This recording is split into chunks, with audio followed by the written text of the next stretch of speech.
그리스도인이 나라에 세금을 바치는 것이 옳은지 옳지 않은지에 대한 비유의 말씀이죠. 예를 들면 이런 거죠. 예전에 그 나치가 독일을 장악했을 때 히틀러가 사람들 많이 죽였잖아요, 그렇죠? 그 미친 운전자가 차를 몰고 군중을 향해 돌진했을 때 군중 속에 있던 피해 입은 사람들을 치료하는 것이 그리스도인의 의무냐, 아니면 미친 운전자를 끌어내는 것이 그리스도인의 의무냐에 대한 문제와 비슷해요. 그래서 나치 정권에 대해서 적극적인 히틀러 암살 계획도 진행되기도 했고, 거기에 이제 디트리 본헤퍼와 같은 신학자도 가담이 되어서 나치가 끝나기 전에 교수형에 처해서 죽고 말죠. 그럴 때 여러분은 어떤 쪽을 선택을 하시겠어요? 그런 문제들은 제가 학교를 다녔던 80년대 초에도 있었습니다. 부패한 정권의 힘으로 또 조직력으로 맞서야 되는가, 아니면 정치와 종교를 분리시켜서 우리는 개인 구원, 각 개인이 천국 가는 것이 중요하지 하고 개인 구원에 집중을 해야 되는가에 대한 문제죠. 각각 사람의 가치관과 성경관과 또 철학에 따라서 다르긴 하겠지만 다 필요하지 않겠어요? 다 해야 되는 거 아니겠습니까? 부패한 나라에 세금을 내는 것이 맞는가? 그런 문제들은 교회에도 있습니다. 우리 교회가 속해 있는 교단이 썩었다라고 말하지만 교단에 소속되어 있는 교단에서 하는 일들을 우리가 따라야 하는 거죠. 아니요, 나 따르기 싫습니다. 그럼 교단에서 탈퇴할 것인가? 거기에 대한 문제는 우리가 또 생각해 봐야 될 문제죠. 뭐 그런 겁니다. 나라가 싫어, 이런 나라 싫어, 이민 가자, 이민 가는 것이 옳은 것인가? 아니면 부패한 나라와 정권과 부패한 교단 내에서 몸부림을 치면서 그래도 작은 몸부림을 쳐서 조금이라도 정화시키는 것이 그리스도인이 해야 될 일인가? 다 해야 될 일입니다. 어느 것 하나 아니라고 말할 수가 없어요. 로마 정권 안에서 팔레스틴 사람들은 고통을 받고 있었죠. 그리고 로마의 지배 아래에 있던 각 지역의 분봉왕들과 또 정권의 지도자들, 그들 밑에서 살아야 하는가, 아니면 봉기를 일으켜야 하는가, 그런 문제죠. 세금을 내면 가이사를 위해서, 케사르를 위해서 그 돈이 쓰일 텐데 하나님의 백성들이 세금을 내야 하는가, 안 내야 되는가, 그런 문제예요. 너무너무 중요한 얘기죠. 그런데 이 문제는 굉장히 중요하기 때문에 상대적으로 마태, 마가, 누가복음 세 개 복음서에 다 기록으로 남아 있습니다. 그 사람 키가 어떻게 됐어? 그 사람 키 160이야, 170이야, 180이야. 그래? 내가 볼 때는 170 정도 돼 보이던데? 아니야, 내가 보니까 180 정도밖에 안 돼 보여. 아니야, 그 사람 190이야. 이렇게 얘기를 했어요. 그래? 그 사람 대학 나왔대? 아니, 초등학교 나왔대. 대학은 모르겠는데? 아니야, 그 사람 대학원 학위도 있어. 아니야, 나랑 중학교 마치고 그 다음에는 직장생활 한 것 같은데? 아니, 근데 그 사람 남자냐고 여자냐고, 그 사람이 남탕에 들어가야 될지 여탕에 들어가야 될지는 키나 학력이랑 무슨 상관이 있니? 남자냐고 여자냐고. 그러면 한쪽에서 그 사람 남자인데? 그 사람 남자야. 남자야. 여러분, 뭐가 제일 중요해요? 키가 중요해요? 출신이 중요해요? 학력이 중요해요? 남자가 여자가 중요해요? 남자 여자가 중요하죠, 그렇죠? 남자와 여자를 구분하는 일을 위해서 남자인지 여자인지가 중요하죠. 제일 중요하죠, 그런 문제 중에서는. 그러니까 여러 사람들은 남자인지 여자인지를 꼭 밝히겠죠. 그거가 똑같아요. 마태가 바라본 예수님, 마가가 바라본 예수님, 누가가 바라본 예수님은 다 다르게 볼 수 있어요. 자신의 관점에 따라서. 이게 중요해. 이건 다 중요하지 않은데? 이게 정말 중요하지. 진짜 중요한 게 뭐냐? 진짜 중요한 건 세 사람 다 똑같이 썼어요. 근데 그 중에 하나가 가이사에게 세금 바치는 문제예요. 마태복음에도 마가복음에도 누가복음에도 다 기록으로 남아 있어요. 중요한 얘기예요. 뭐라고 해도 중요한 얘기예요. 자, 이제 우리는 중요한 얘기 하려고 해요. 자, 이 중요한 얘기를 몇 개 끊어서 한번 해보려고 하는데, 어느 날 바리새인들이 어떻게 하면 예수를 말의 올무에 걸리게 할까 서로 상의를 했어요. 상의를 한 후에 그 바리새인들 가운데 일부의 사람들이 헤롯 당원들에게 갔어요. 그래서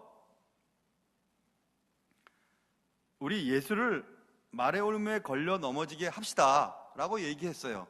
그러자 헤롯 당원들이 그럽시다 하고 바리새인과 헤롯 당원들이 함께 예수를 말로 어떻게 올무를 걸어서 넘어뜨릴까 하고 함께 둘이서 두 부류의 사람들이 예수께 왔어요.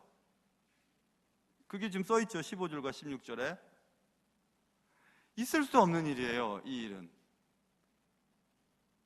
지금 나라에 대한 부분을 지금 바라보는 관점이 달라요. 바리새인은 종교적인 사람들이었어요. 로마의 통치로부터 완전한 독립을 주장하는 사람들이었습니다. 헤롯 당은 정치적인 사람들이었어요. 로마의 통치를 환영했어요. 헤롯을 지지하는 그룹이었습니다. 자, 보세요. 완전 다른 사람들이에요. 이 완전 다른 사람들이 함께 손을 잡고 예수 그리스도께 왔어요. 예수를 넘어뜨리기 위해서. 사람이 이런 존재라니까요. 첨예의 극단에 속해 있는 사람들도 나쁜 일을 할 때는 하나가 되기가 쉬워요.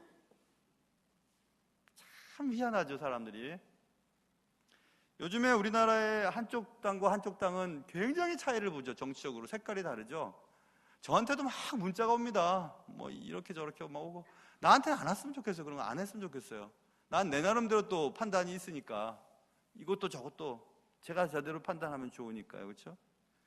이쪽 당도 있고 이쪽 당도 있어요. 근데 그 당이 하나가 될 수 있다는 것은 큰 일이 있을 때예요. 지금 이번에 벌어졌던 헝가리의 부다페스트의 다뉴브강 사건 때문에, 이때는 조용해요, 둘 다.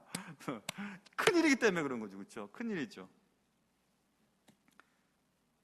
2002년도 월드컵 응원할 때 응원단 이름이 별로 안 좋아서 그렇지, 어쨌든 그 붉은 악마라고 하는 옷을 입고 모든 사람들이 다 응원했어요. 정치적인 색깔이나 뭐 가치관이나 출신지나 학력 아무 문제가 되지 않았어요. 왜냐하면 그건 큰일이었으니까. 그러니까 바리새인들과 헤롯 당원들에게 예수를 잡아 죽이고 예수를 해하려고 하는 것은 그들에게 있어서 굉장히 중요한 일이었던 것 같아요. 우리가 그렇다니까요.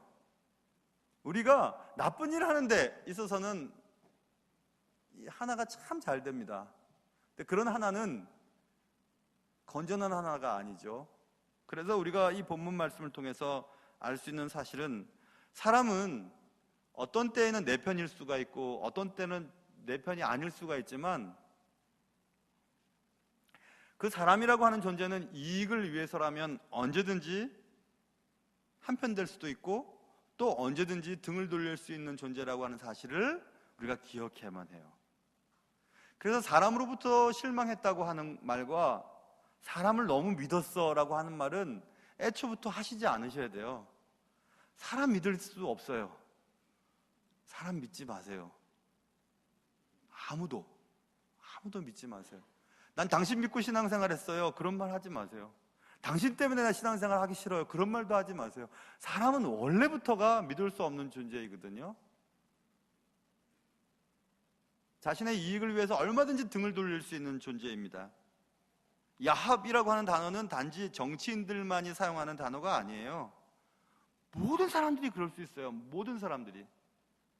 예수 그리스도께서 살고 계시던 그 당대에 예수를 눈으로 봤잖아요. 예수님의 말씀을 들었잖아요. 예수님의 기적을 보았잖아요. 그래도 예수님을 넘어뜨리고 잡아 죽이려고 하는 일에 바리새인과 헤롯 당원들이 하나가 됩니다. 그만큼 사람들은 악해요. 아무리 좋은 일이라고 해도 그 좋은 일이 한꺼번에 쫙 100% 이렇게 일이 되던가요? 안 됩니다. 아무리 좋은 일이라도 반대하는 사람이 있고 또 좋은 사람들이 있고 그렇습니다. 세상에 이런 사람이 있었어요. 어떤 사람은, 그 사람은요, 그렇게 뭐 나쁜 짓을 한 것 같지도 않고 어머니 말씀 잘 듣고, 그리고 뭐 그렇게 뭐 죄도 지은 것 같지도 않고 뭐 착하게 살고, 그런 사람이 어떤 사람이 있었어요. 근데 그 사람을 좋아하는 사람도 있고 안 좋아하는 사람도 있어요.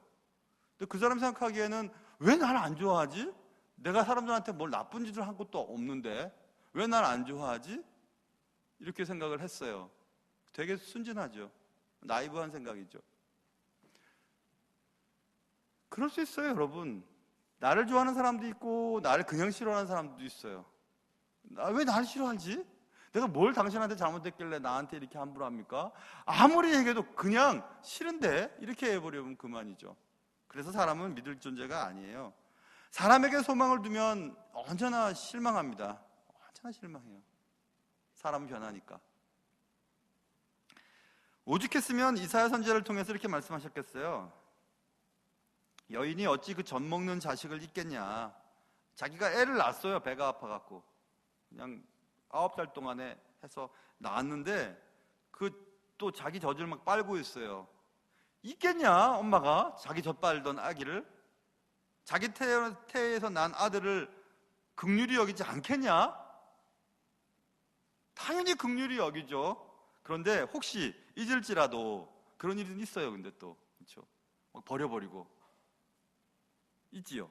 그럴지라도, 전혀 있을 수 없는 일이지만 그런 일이 일어난다 할지라도 나는 너를 잊지 아니할 것이라. 야, 눈물 나는 얘기죠. 만약에 엄마가 나를 버린다 해도 하나님은 나를 안 버리신대요. 야, 얼마나 은혜. 자식이 나를 버린다고 해도 하나님은 나를 안 버리신대요. 야, 내가 누구 때문에 지금까지 허리를 졸라매고 살았는데 이놈아, 네가 장가를 가더니 이쁜 여자 만나서 엄마를 뭘로 알아 말이야. 왜 이 용돈이 이 모양이냐. 작년에 20만이더니 지난달에 20만이든지 왜 지금은 19만 원이야. 그렇게 해본들 말이에요. 어쩔 수 없어요. 아들도 여러분 마음 다 이해 못합니다. 아들 위해 살았지만 아들 변합니다. 자기가 배 아파서 낳은 아이한테도 버릴 수 있는 사람이 우린데 그 아들이 엄마를 기억한다고요? 아니요, 그러지 않을걸요. 물론 우리는 어머님의 사랑이 최고의 사랑이라고 여기죠. 그러나 혹시 어머님이 너에 대한 사랑을 잊는다 해도 난 널 잊지 않는다, 이렇게 말씀하십니다. 그래서 여러분, 아무리 불우한 환경에서 태어나도 예수를 잘 믿으면 큰 사람 됩니다. 큰 사람 돼요. 아무리 고주망태 아버지 밑에서 자라도 예수 잘 믿고 자라면 좋은 사람 됩니다. 아무리 엄마가 일찍 돌아가셔서 엄마가 엄마의 사랑을 겪지 못하고 자랐어도 예수 안에 있으면, 어머님의 사랑보다 더 큰 사랑이 있으면 잘 살 수 있습니다. 그래서 여러분, 사람은 믿을 존재가 아니고 우리가 믿을 존재는 사람이 아니라 누구라고요? 하나님이세요. 하나님 우리를 배신하시지 않으시니까. 그 얘기를 지금 이제 딱 15절에서 16절에서 우리가 배울 수 있고, 그래서 이제 그 바리새인들과 헤롯 당원들이 함께 예수께 와서 예수를 말로 넘어뜨리기 위해서 질문을 던진 것이 오늘 질문이에요. 가이사에게 세금을 바치는 것이 옳으니까 옳지 아니하나이까? 가이사에게 세금을 바치는 것은 정치적인 사람의 철학을 알고 있던 헤롯 당원들이겠죠. 가이사에게 세금을 바치지 않아야 된다고 생각했던 사람들은 바리새인이었겠죠. 그렇죠? 근데 그 두 사람이 어떤 게 당신의 뜻입니까? 그래서 만약에 예수님이 이쪽 하면 이쪽에서 막 덤벼들 거고, 이쪽 하면 이쪽에서 막 덤벼들 거고, 어쨌든 예수님을 잡아 죽이려고 상극되는 두 사람이 온 거예요. 두 부류 사람이. 이쪽 저쪽에도 다 넘어뜨려야 되니까. 그러니까 그럴 때는 하나가 돼요. 그 두 사람은. 우리도 그럴 수 있어요. 나쁜 일 할 때 저 사람을 넘어뜨려 저 사람이 힘들게 해야지 하고 그럴 때는 딱 하나가 됩니다. 어쩜 그렇게 마음이 잘 맞는지 몰라요. 개인적으로는 다 서로 미워하고 싸우고 나쁜 짓을 하고 서로 좋아하지 않으면서도 어떤 일에 대해서 하나가 딱 돼요. 그게 사람이라니까요. 그래서 이제 그런 질문을 던집니다. 그런데 그 질문을 들으시고 18절 보세요. 예수께서 그들의 악함을 아시고 이르시되 외식하는 자들아 어찌하여 나를 시험하느냐 이렇게 말했어요. 예수님 다 알고 계세요. 니들이 어떻게 왜 왔는지, 그리고 왜 그런 얘기를 하는지 다 알고 계십니다. 그러니 여러분, 전혀 저 두 사람이 친하지가 않는데 이 일에 대해서는 하나가 딱 돼갖고 막 나를 공격하고 나를 힘들게 하고 그렇게 딱 오잖아요. 그럴 때 너무 힘들어하지 마세요. 왜냐하면 하나님이 다 아시니까. 그들이 왜 지금 하나 딱 붙어 있는지, 그들이 왜 왔는지, 왜 그런 말을 하는지 사람은 몰라도 하나님은 다 아시니까. 그러니까 여러분 너무 마음 아파하지 마세요. 사람은 원래 그런 존재구나 이렇게 생각하면 돼요. 사람은 원래 그런 존재. 자식들이 날 그렇게 아프게 하다니 자식들은 원래 그런 존재구나 이렇게 생각하세요. 혹시 제가 10년 동안 지금 여러분 마음 아프게 한 일이 있으면 목사님도 사람인데 원래 그런 존재구나 이렇게 생각하세요. 그러면 되지. 사람 자꾸 생각하고 사람 의지하고 사람에게 기대하면 자꾸 미움만 생깁니다. 왜 저러지 저 사람이? 왜 저럴까 이렇게 생각해요. 그러니까 여러분 미운 사람 옆에 계시면 좀 쳐다보시면서 뒤에 앉아 계세요 혹시? 그럼 마음속에서 내가 그 사람을 미워했구나. 미워할 필요도 없는데 사람은 다 똑같은데 그 사람이 나한테 그렇게 했잖아요. 내가 마음 아프죠? 근데 여러분 아세요? 나도 어떤 사람한테 그렇게 했을 거예요. 틀림없이 그렇게 했을 겁니다. 분명히 그렇게 했을 거예요. 그래서 누군가가 내 말이나 내 행동 때문에 가슴 아픈 것들이 있을 거예요. 여러분이 저를 볼 때 저 사람 참 좋아 보이잖아요. 제가 비웃었어요. 지금 비웃었어. 난 누가 그랬는지 봤어요. 비웃었어. 정말 저런 웃음 난 처음 들어봤어요. 그냥 아주. 근데 괜찮아요. 비웃어도. 그런데 저도 제 마음에 그때 그분이 나한테 했던 말 아직도 안 잊어져요. 그분이 나한테 막 소리 질렀던 거 아직도 기억 안 없어져요. 막 눈을 막 크게 뜨고 막 나한테 그랬던 거 안 없어져요. 목사가 이 모양이에요. 안 없어져요. 그분 보면 그때 생각이 나요. 여러분은 안 그래요? 여러분 다 잊어졌어요? 또 웃어야죠. 웃어야죠. 나는 근데 참 큰일이에요. 목사가 왜 이 모양인지 모르겠어요. 물론 밉지는 않아요. 그런데 남아있어요. 저 사람이 또 언제 저러면 어떡하지? 언제 막 확 돌아가가지고 막 그러면 어떡하지? 그 마음에 있다니까요. 겁나요. 그래서. 그런데 사람은 원래 그래요. 사람은 원래 그런 존재. 며느리나 혹은 시어머니한테 마음 아팠던 거 여러분 있잖아요.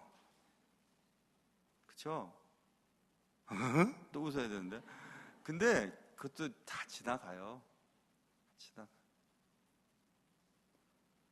그리고 예수님은 다 알고 계시다잖아요. 그들이 왜 그랬는지, 그때 왜 그들이 하나 둘이 딱 붙었는지. 전혀 다른 존재들인데 딱 붙어갖고 함께 공격을 하거나 그렇게 왜 그랬는지 주님은 아신대요. 그들이 왜 그랬는지 아신대요. 좀 추우신 것 같아요. 저 에어컨 꺼주세요. 뒤에. 그래서 여러분 제일 마음 아픈 게 내 사정을 누가 아냐 그럴 때 마음 아프잖아요. 그런데 오늘 성경에서는 예수님이 아신대요. 예수님이 알고 계신대요. 그러니까 견딜 수 있을 것 같아요. 그렇죠? 이 세상의 모든 사람들이 내 사정을 어떻게 알아? 내가 이렇게 힘든 거 어떻게 알겠어? 내가 말하지 않고 견디는 거 어떻게 알겠어? 라고 막 너무 힘들어하지 마세요. 하나님 알고 계시니까. 그게 예수 믿는 기쁨이죠. 너무 기쁘죠. 예수님이 의도까지 아신대요. 왜 너희들이 둘이서 붙어갖고 나한테 왔는지 목적도 아신대요. 못하려고 네가 그런 질문을 던지는지도 아신대요. 예수님이 아신대요. 다 아신대요. 그들이 와서 예수님께 이렇게 얘기했습니다. 선생님, 16절, 우리가 압니다. 자기들도 안돼요. 당신은 참되시고 진리로 하나님의 도를 가르치시며 아무도 꺼리는 일이 없으시니 이는 사람을 외모로 보지 아니하심이니이다. 야, 예수님께서 멋지게 얘기했습니다. 자기들이 고백하는 것처럼 이런 분이 예수님이라면 왜 예수님을 넘어뜨려서 죽이려고 해요? 그러니까 이들이 하는 말은 거짓말이에요. 거짓말. 예수님을 아는 게 아니에요. 그냥 안다고 생각하는 거죠.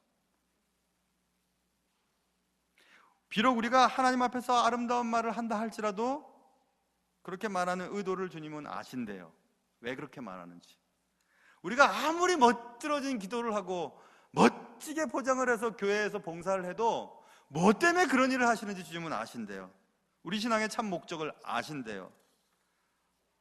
그래서 주님이 18절에 어째서 나를 시험하느냐 이렇게 말씀하고 있죠. 예수님은 정말 알고 싶어서 왜 나를 시험하느냐 이렇게 말씀하신 것이 아니라 다 알고 계십니다.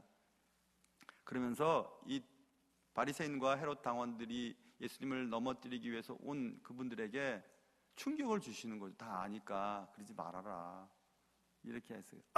하고 돌아가야 되죠. 다 아신다 그랬으니까. 여러분과 저의 신앙의 목적은 무엇입니까? 목적. 여러분과 제가 직분을 갖고 있는 목적은 무엇이 있습니까? 직분이 됐고 선출이 됐고 되지 않았고 목적이 뭐 때문에 돼야 되고 뭐 때문에 안 되면 안 되는 겁니까? 목적이 뭘까요?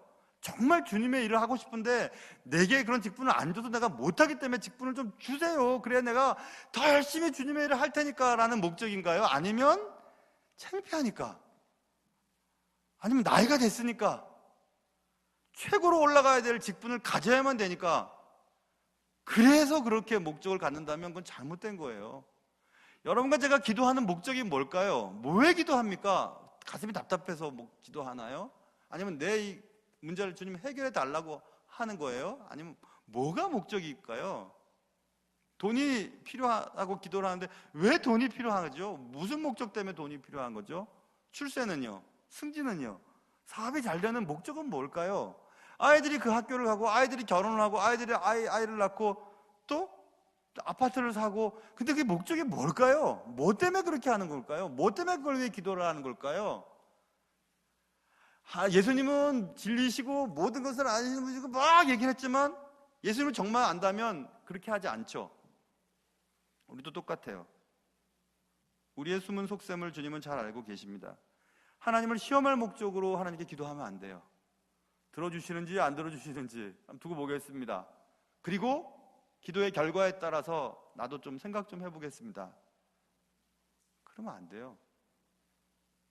기도는 내 뜻대로 일들이 진행되도록 하는 게 기도가 아니잖아요. 기도하면서 하나님의 뜻을 알기 위해서 기도하는 거잖아요. 그런데 내가 기도해놓고 내 뜻대로 안 되면 화를 내는 거예요. 그게 기도의 목적이 잘못됐죠. 신앙생활도 마찬가지예요. 신앙생활하는 목적은, 최종적인 목적은 우리가 천국 가는 거 예수 믿고 천국 가면 됐죠. 뭐 그 목적만 있으면 되죠. 그 부수적인 것들은 이래도 좋고 저래도 좋아요. 괜찮아요. 그 목적만 달성하면 되는 거지 뭐. 이래도 괜찮고 저래도 괜찮아요. 천국 가면 되는 거잖아요. 구원 받으면. 그런데 거기에 화장을 막 해요. 예쁘게 보이려고. 여성분들을 폄하하는 발언 아닙니다. 또 이것을 또 딱 녹음해갖고 어느 교회 목사님이 여성을 폄하했다고 그렇게 하는 어떤 교회가 있었대요. 요즘 무서운 세상입니다. 그래서 나는 그럼 남자 해야지. 남자로 얘기해야지. 남자가 예쁘게 보이려고요. 화장을 막 이렇게 했어요. 화장을 막 하는데 뭐 때문에 그렇게 하는데요? 화장을? 그냥 예쁘게 보이려고요. 예쁘게 보여서 뭐 하려고 그러는데요? 결혼도 하신 분이. 그냥 예쁘게 보이려고요. 근데요, 그래. 예쁘게 보이려고 해서 뭐 때문에요? 지나가는 남자들이 쳐다보려고요. 지나가는 여자들이 쳐다보게 하려고요. 그게 목적이었어요? 에이, 형편없네. 우리 신앙생활이 그럴 수 있어요. 뭐 때문에요? 뭐 때문에 그렇게 하는데요? 뭐 때문에 그렇게 하는데요? 그래도 보기 좋잖아요. 보기 좋잖아요. 이 정도 교회 뭐 이렇다 하면 좋잖아요. 그게 목적이었어요? 별건데요. 그렇죠, 뭐. 그래서 제가 늘 말씀하고, 저도 거기에 대해서 관심이 되게 많은 게 있는데요. 그것은 신앙생활은 안과 밖이 같아야 돼요. 안과 밖이. 공간적인 문제이기도 하고 내면적인 문제이기도 해요. 감정적인 문제이기도 하고. 교회에서와 가정에서, 세상과 교회 안에서, 가정과 전도회 안에서, 구역과 직장 내에서. 공간적이죠. 내면적인 면, 감정적인 면은 내 속에서 저 사람을 생각하는 것과 그 사람에게 말하는 것이 같아야 돼요. 다른 데서 그 사람을 나쁘게 얘기해요. 그리고 그 사람 앞에서는 마치 친한 것처럼 얘기를 해요. 다른 거잖아요. 근데 주님은 다 아신대요. 다 아신대요.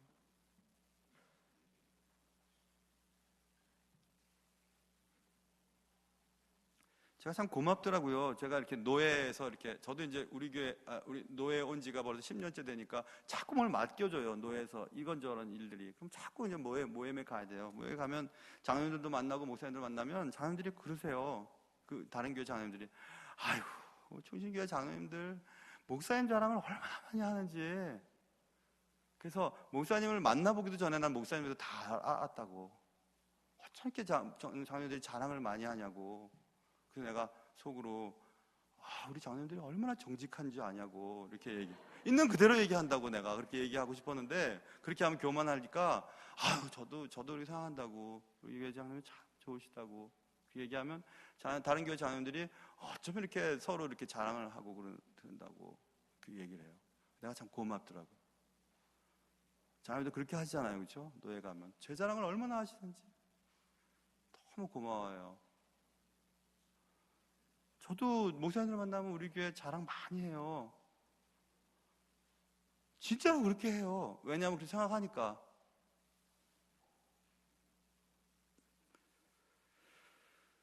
근데 만약에 그 사람 앞에서는 좋은 말하고 그 사람 없는 데서는 그 사람에 대해서 나쁜 말하면 거짓말이에요. 하나님은 다 아세요. 다 아세요. 그러면 안 돼요. 그래서 이제 질문 던지는 겁니다. 가이사에게 세금을 바치는 것이 옳습니까? 옳지 않습니까? 이제 옳지 않다 그러면 막 옳다고 생각하는 사람이 덤벼들라 그러고, 옳다고 여기면 옳지 않다고 생각하는 사람, 두 번 얘기하나? 덤벼들라고 이제 막 하려고 있어요. 근데 주님이 동전을 다, 다른 세금 낼 돈을 내게 보여라. 원데나리온, 데나리온 동전 하나를 다 가져왔어요. 가져오고,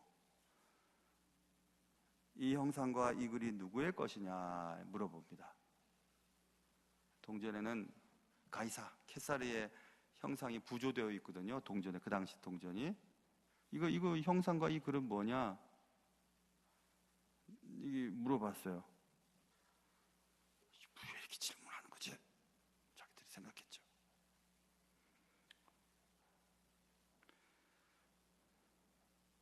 가이사의 것이니이다. 21절 이렇게 말했어요. 가이사의 거죠. 그 동전이 가이사 거니까. 그런데 주님이, 그래? 가이사의 것은 가이사에게 드려라. 하나님의 것은 하나님께 바쳐라. 무슨 말 하는지 모르겠어요. 가이사의 것은 가이사에게 바치고 하나님의 것은 하나님께 바쳐라. 가이사의 것, 가이사 형상이 부조되어 있으니까요. 가이사의 것, 하나님의 형상, 가이사의 형상이 담겨져 있는 그건 가이사에게 바쳐. 가이사의 것이니까. 그리고 하나님의 것은 하나님께 바쳐라. 하나님의 것은 뭐예요? 하나님의 형상이 들어있는 너는 하나님께 바쳐라. 야, 기가 막힌 대답이죠. 기가 막힌 대답이죠. 세금을 바칩니까? 바치지 않습니까? 그게 중요한 게 아니라 너가 누구의 사람이냐? 넌 누구의 존재냐? 누구의 형상을 입은 존재냐? 그게 중요한 거야. 그게 중요한 거지. 세금을 바치냐 안 바치냐, 그딴 거는 중요한 거 아니다. 너는 하나님의 형상을 입은 자로서 어떻게 말하고 어떻게 행동하고 어떻게 살아왔는지 한번 봐봐. 이렇게 질문을 던지는 거죠. 아이고, 여러분, 모든 공동체가 그렇잖아요. 별것도 아닌 것 같고 싸웁니다. 별것도 아니에요, 사실은. 우리가 정말 중요하게 여겨야 하는 것은 하나님의 형상을 입은 내가 하나님의 뜻대로 잘 살고 있는지가 제일 중요한데, 별 중요하지도 않은 것 같고 막 목숨을 걸죠. 그런 일은 한국 교회만 있는 게 아니에요. 외국 교회도 제가 언젠가 말씀드렸죠. 실제로 제가 미국에서 있었던 일이니까요. 수업 시간에 교수님 말했다니까요. 정말 오래된 교회인데, 미국에 정말 내노라는 교회인데, 교회 개축까지 잘해서 얼마나 잘 됐는지 몰라요. 막 교회에서 부흥이 일어나고. 근데 막 쪼개져 버렸어요.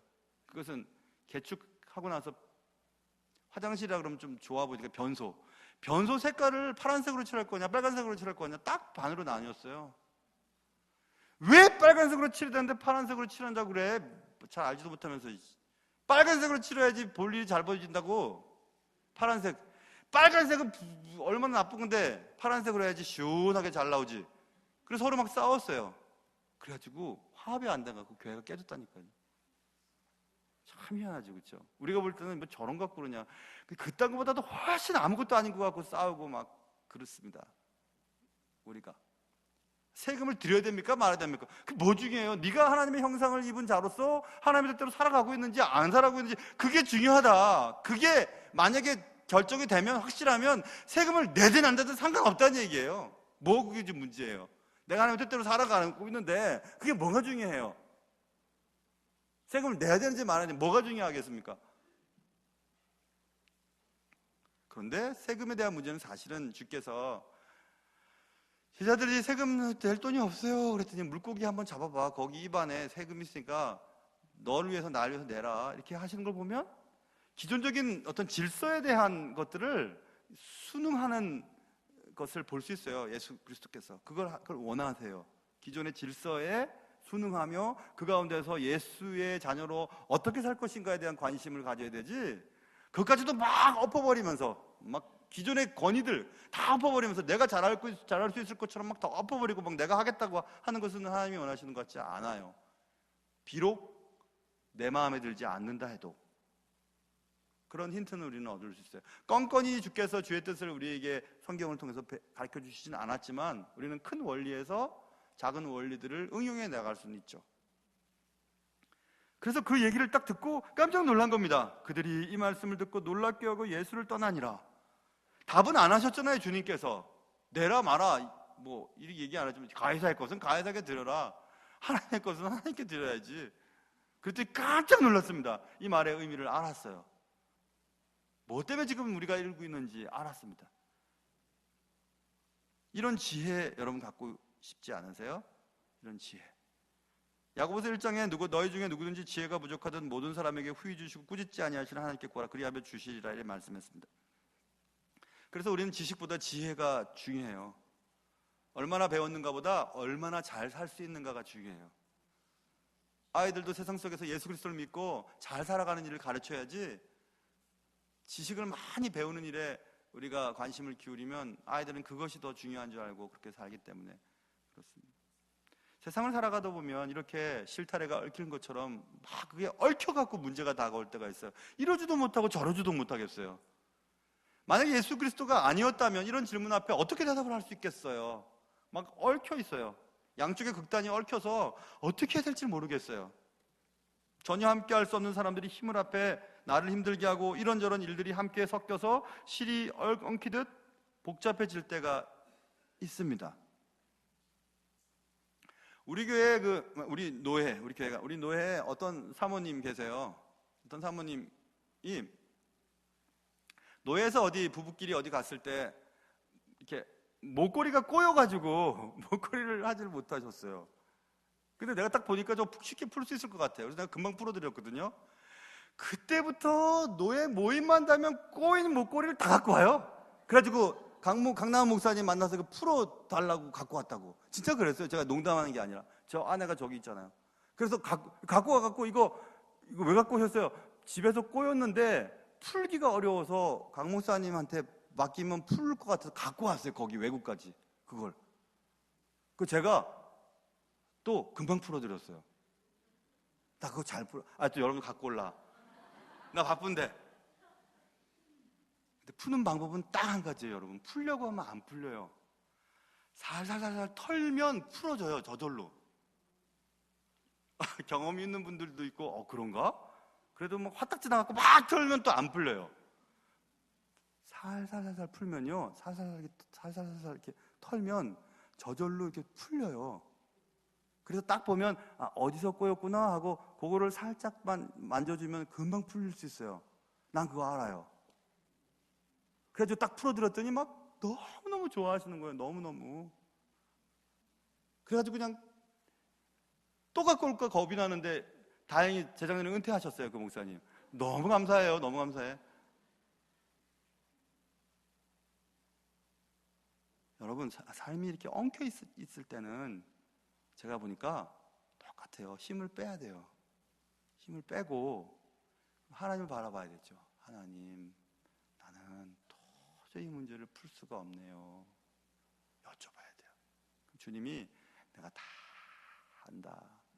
널 힘들게 하는 저 사람이 왜 붙어 있는지, 왜 너한테 와서 그런 말 했는지 나 다 알지. 그리고 하나님이 살살살 이렇게 하면요, 어느 순간 풀립니다. 어느 순간 싹 풀려. 크리스천 리더십, 제가 뭐 교회 학교 선생님들 강의 때도 한번 했던 것 같고, 언젠가 또 했던 것 같은데, 날 자꾸 아프게 하는 사람들은 샌드페이퍼 같은 존재죠. 빼빠. 부딪히기만 하면 상처가 있는 거예요. 부딪히기만 하면. 여러분, 사포 빼빠에 손 긁어보세요. 자기만 다 아파요, 자기만. 근데 그런 사람이 있어요. 다 그런 사람이 있습니다. 부딪히면 자꾸 상처가 입어요. 그래서 안 부딪힐라. 자꾸 거리를 두고 싶은 거예요. 말만 하면 상처를 받으니까. 뭐 무슨 문제만 같이 하면 꼭 뭐 상처를 주니까. 그런 사람이 있거든요. 그런 사람이 있어요. 사포 같은 사람. 근데 제가 그때 설명할 때 사포와 같은 사람, 그런 사람과 단 하루도 한순간도 함께하고 싶지 않은 사람과 영원히 함께하기로 작정할 때 진정한 공동체가 시작된다고 말씀드렸잖아요. 그 얘기 기억나세요? 근데 거기에 한 걸음 더 나가면요, 제가 그때 옛날에 수업 받은 거 보니까 그 다음 장면도 있던데요. 그 다음 장면은 뭐냐면, 그 사포 같은 사람 있잖아요.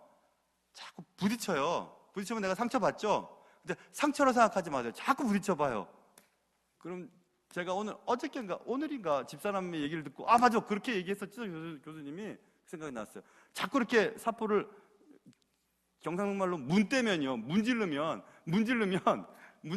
이게 어떻게 될 것 같아요? 자꾸 문지르면 윤이 나요. 맞아요, 윤 나요. 윤이 나. 이 사람 때문에, 이것 때문에 내가 윤이 나요. 그리고 이건 어떻게 될 것 같아요? 계속 문지르면 이거 쓸모없어서 버려버려요. 내가 그걸 잊어버렸었네. 날 아프게 하는 그 존재에 대해서만 힘들게 생각했는데, 자꾸 문지르면요, 이건 결국 쓸모없어서 버려버리고, 이거는 반짝반짝 빛나요. 그래서 하나님이 나를 위해 이 사포를, 존재를 두게 하신 거지, 그 사포를 없애달라고 하면 내 인생이 윤이 안 나기 때문에 하나님이 또 다른 사포, 또 다른 빼빠를 내 곁에 주시는 거예요. 나 이 말 할 때 여러분 중에서 그냥 아멘 하는 사람이 다 2명 있을 줄 알았는데, 눈만 깜빡깜빡하고 눈만 깜빡깜빡 하면서, 오, 그러네. 여러분, 기억하세요.